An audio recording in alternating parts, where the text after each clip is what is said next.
Hello friends, welcome back to my YouTube channel law study with Diksha. और आज इस video में हम डिस्कस करने वाले हैं लेबर एंड इंडस्ट्रियल लॉ के वेरी इंपॉर्टेंट क्वेश्चन, जिसका पेपर कोड है K4002 और जिसे हिंदी में कहा जाता है श्रम और औद्योगिक कानून।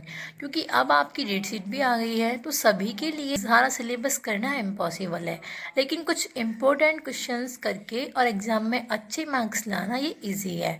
तो यहाँ पे मैंने ओनली 10 क्वेश्चंस आपको लिखे हैं जो कि बहुत ज़्यादा इम्पोर्टेंट हैं, और अगर आप केवल उन्हीं को तैयार कर लेते हैं तो आप एग्ज़ाम में अच्छे मार्क्स ला सकते हैं। कुछ फ्रेंड्स का कहना था कि आप हिंदी में वीडियो बनाया करें, तो मैंने इस वीडियो में हिंदी एंड इंग्लिश दोनों में लिखा है, जिससे आप दोनों को समझ में आ जाएगा।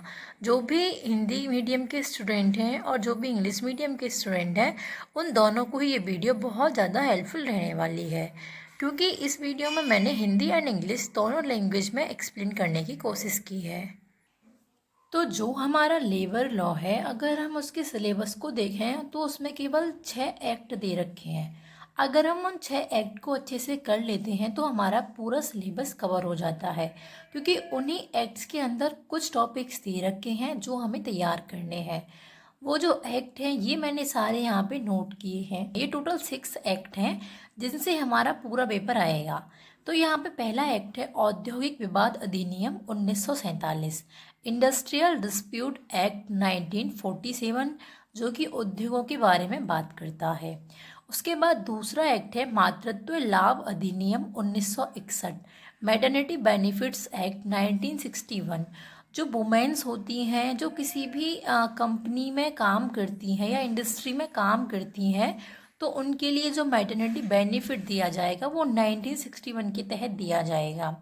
उसके बाद थर्ड एक्ट है वेतन भुगतान अधिनियम 1936, पेमेंट ऑफ वेज एक्ट 1936। जैसे कि जो भी पेमेंट जिसको पे करनी होती है, अगर कोई आपको नहीं कर रहा है, रजिस्टर्ड जो भी इंडस्ट्री है वो नहीं कर रही है, तो आप 1936 के तहत उनको ले सकते हैं। फोर्थ है कर्मकार प्रतिकार अधिनियम 1923, workman compensation act 1923।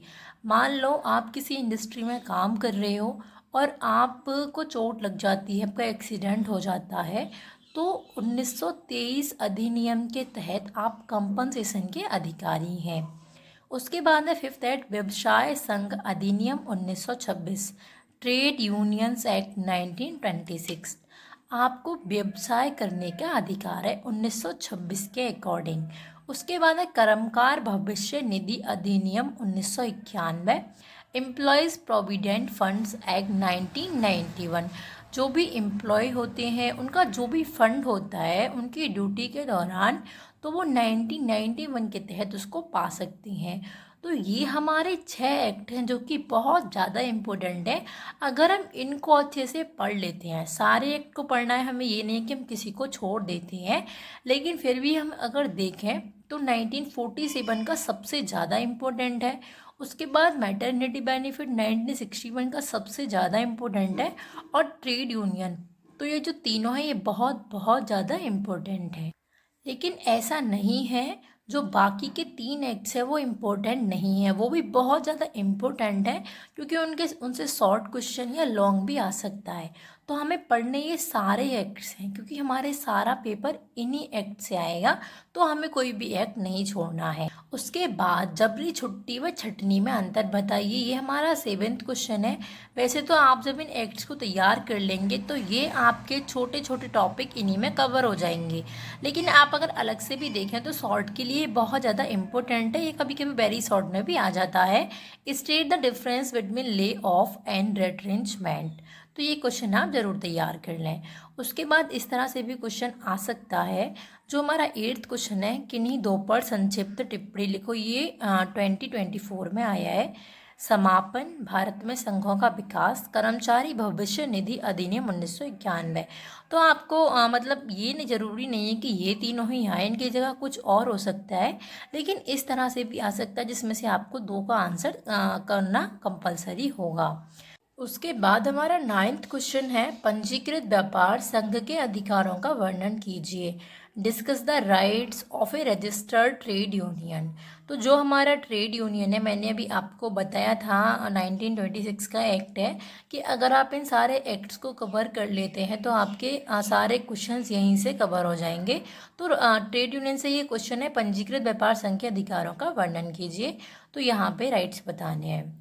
10th question है, हड़ताल की परिभाषा दीजिए। कब एक हड़ताल औद्योगिक विवाद अधिनियम 1947 के अंतर्गत अवैध होती है। Define strike under industrial dispute act 1947। तो ये स्ट्राइक वाला जो क्वेश्चन है ये 1947 के एक्ट से आया है। ये ट्रेड यूनियन 1926 के एक्ट से आया है। ये ईपीएफ जो हमारा कर्मचारी भविष्य निधि अधिनियम है 1991 का, ये यहाँ पे एक्सप्लेन कराया है। तो मतलब सारा जो हमारा सिलेबस है, ये 6 एक्ट्स हैं, सारा जो हमारा पेपर आएगा वो इन 6 एक्ट से ही आएगा। तो आपको केवल ये 6 एक्ट्स तैयार कर लेने हैं जो बहुत बहुत ज़्यादा इम्पोर्टेंट है। अगर आपको वीडियो अच्छी लगी हो तो वीडियो को लाइक करें, शेयर करें एंड चैनल को सब्सक्राइब ज़रूर कर लें। मिलते हैं नेक्स्ट वीडियो में।